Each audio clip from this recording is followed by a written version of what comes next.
আসসালামু আলাইকুম রাহমাতুল্লাহ। সম্মানিত দিনদার পরহেজগার মুত্তাকি ভাই ও বোনেরা, যারা যেখান থেকে আজকের ভিডিওটি দেখতে আসছেন সবাইকে অসংখ্য ধন্যবাদ। দর্শক, মৃগী রোগ কিভাবে ভালো করা যায়, মৃগী রোগ থেকে কিভাবে আপনারা বাঁচতে পারেন, সুস্থতা লাভ করতে পারেন, এই নিয়ে একটি দোয়া আপনাদের জানাবো। এই দোয়াটা যদি পাঠ করতে পারেন ইনশাআল্লাহ মৃগী রোগ থেকে আপনারা বাঁচতে পারবেন।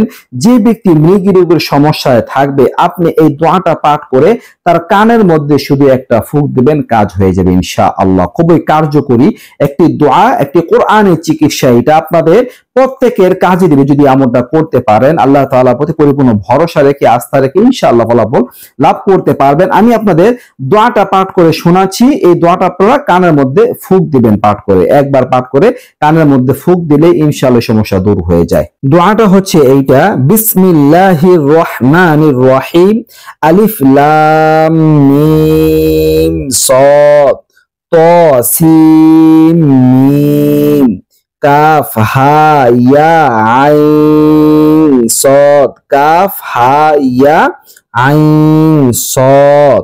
এখানে এরপরে ইয়াসিন ওয়াল কুরআনিল হাকিম, হামিম আইন সিন কফ নুন ওয়াল কলামি ওয়া মা ইয়াসতুরুন। এই হচ্ছে দোয়াটা। তো এই দোয়াটা পাঠ করে যদি মৃগী রোগ যার সমস্যা রয়েছে তারা কানের মধ্যে ফুঁক দেন, ডান কানে বা বাম কানে, যে কানে আপনাদের ইচ্ছা, ইনশাআল্লাহ এই রোগ থেকে মহান আল্লাহ তাকে হেফাজত করবেন।